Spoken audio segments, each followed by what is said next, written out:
नमस्कार दोस्तों, एक बार फिर से आप सभी का स्वागत है हिंदी साहित्य में।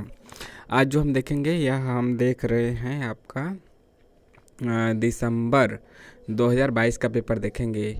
हिंदी साहित्य यूजीसी नेट 11 परीक्षा जो दिसंबर 2022 में है उसका हम पेपर देखेंगे, यानी हम देख रहे हैं PYQ।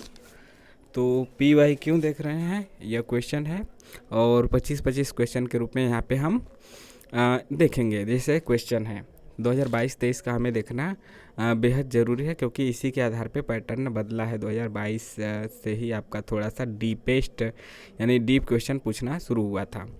चैनल को सब्सक्राइब जरूर कीजिए और लाइक और शेयर भी।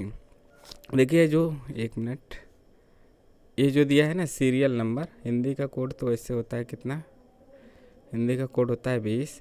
सीरियल नंबर 1 दिया है, तो यहीं आपका है क्वेश्चन नंबर 1। ठीक, तो देखते हैं। भाषा के रूप में अवधि का प्रथम प्रयोग किस रचना में मिलता है? खालिक बारी, उक्ति व्यक्ति प्रकरण, चंदायन या फिर मृगावती। तो इसका सही जवाब क्या है? इसका सही जवाब है कि जो भाषा के रूप में अवधि का प्रथम प्रयोग कहाँ मिलता है? खालिक बारी रचना में।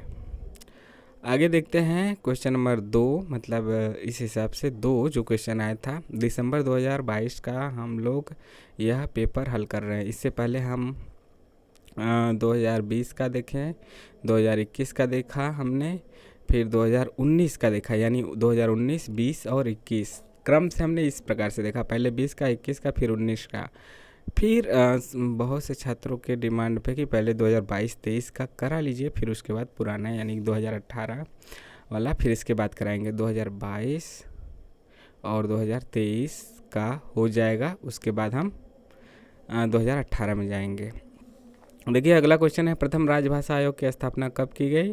तो इसका सही जवाब क्या है? प्रथम राजभाषा आयोग की स्थापना जो हुई की गई थी 7 जून 1955 को की गई थी। ऑप्शन नंबर 4 सही है। अगला है, बघेली बोली किस अपभ्रंश से विकसित हुई है? सौरसेनी, मागधी, अर्धमागधी या फिर ब्राह्मण। तो इसका सही जवाब क्या है? इसका सही जवाब है अर्धमागधी। Option number 3 Ardhamagadhi.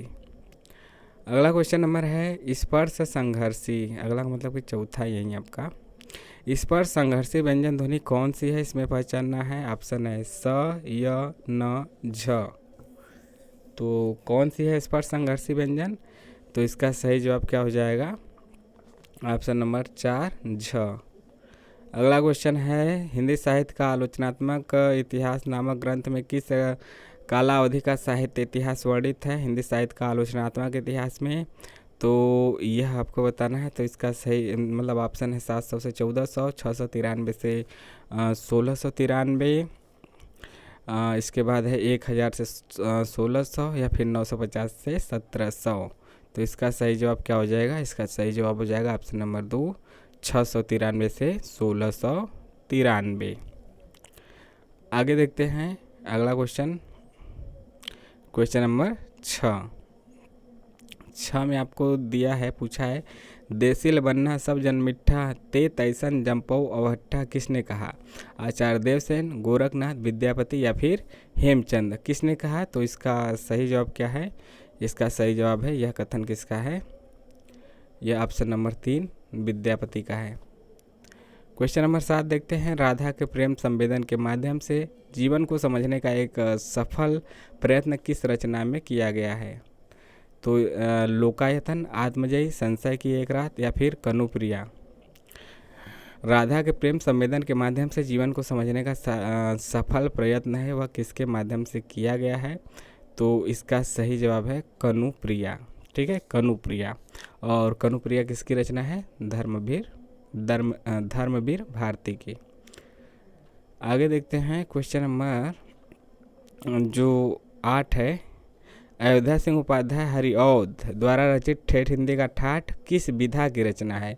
कविता है, कहानी है, उपन्यास है, निबंध है, कौन सी विधा है?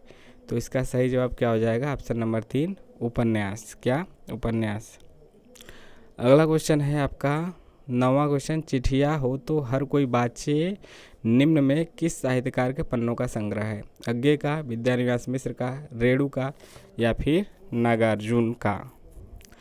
तो इसका सही जवाब है चिट्ठिया हो तो हर कोई बाचे। यह किसका है? यह है फणीश्वर नाथ रेणु का। फणीश्वर नाथ रेणु का है। और इसमें जो आपको याद रखना है कि यह संपादन, इसका संपादन किसके द्वारा किया गया? भारत यायावर के द्वारा, भारत यायावर के द्वारा किया गया, भारत यायावर के द्वारा किया गया। इसमें कुल 65 पन्नों का संग्रह है। कितने कुल पन्ने हैं? 65। अगला है 10वां, रस की निष्पत्ति। रस की निष्पत्ति मूल ऐतिहासिक पात्रों में ही संभव है। यह निम्नलिखित में से किसका मानना था कि रस की निष्पत्ति मूल ऐतिहासिक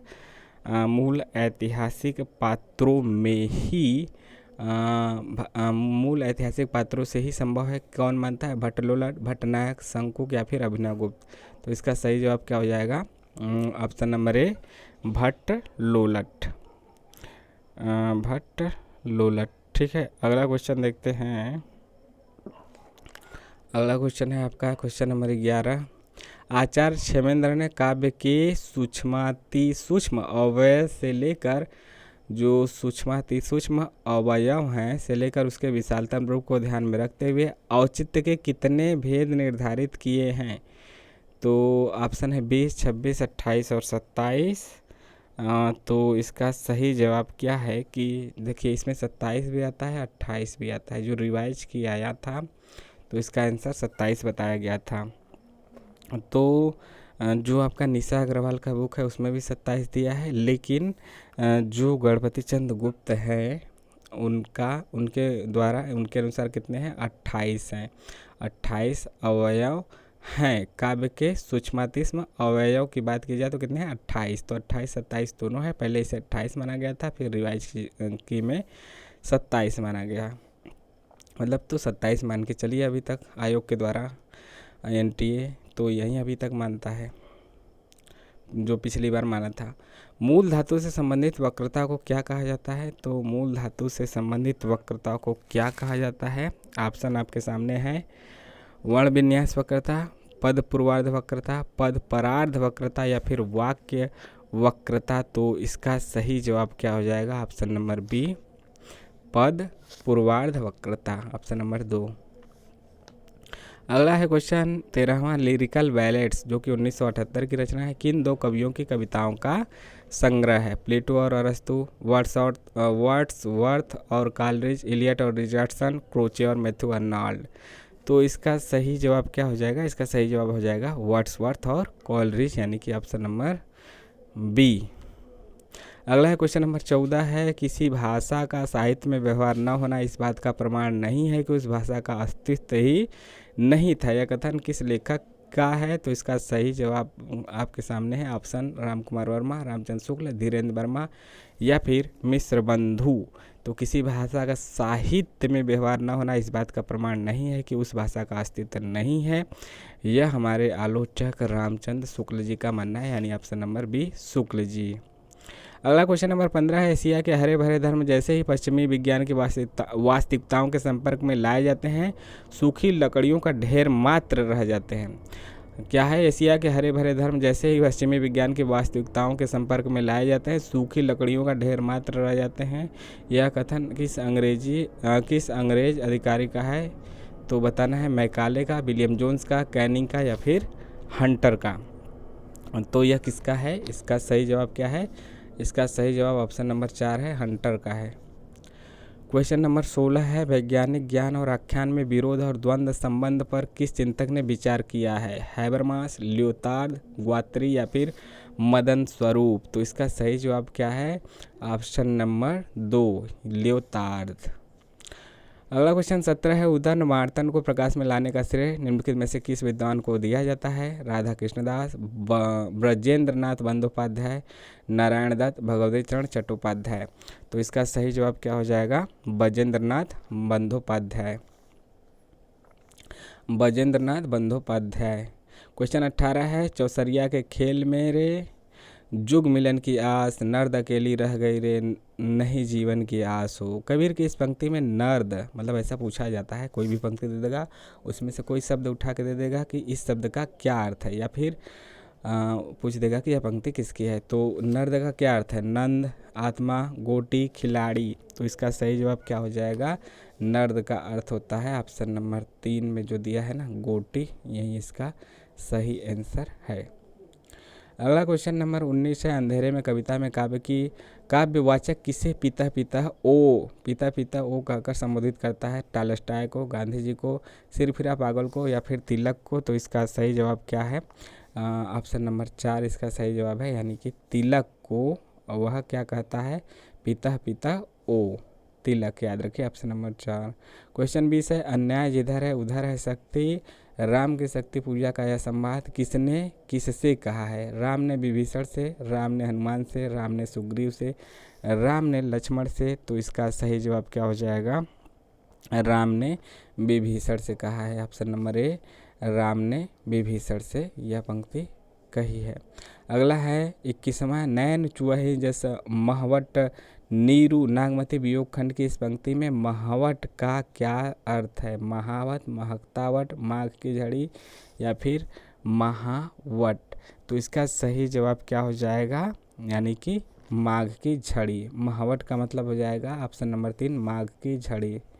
क्वेश्चन 22 है, झूठा सच में किस शहर का वर्णन नहीं है? नहीं पे ध्यान दीजिए, जालंधर, कानपुर, लखनऊ, नैनीताल। इसमें से 3 शहर का वर्णन है, एक का नहीं है, और जिसका नहीं है उसका आंसर बताना है। तो इसका सही जवाब क्या हो जाएगा? ऑप्शन नंबर बी, यानी कानपुर का जिक्र नहीं है। बाकी जालंधर, लखनऊ और नैनीताल का जिक्र है झूठा सच में। अगला है क्वेश्चन नंबर 23 है, मुझे उन लोगों से जरा भी हमदर्दी नहीं है जो बातें तो करते हैं कम्युनिस्टों की सी, मगर जीवन है रईसों का सा, उतना ही विलासमय, उतना ही स्वार्थ से भरा हुआ। यह कथन किस उपन्यास का है? तो उपन्यास आपका सभी सिलेबस वाला है नेट के।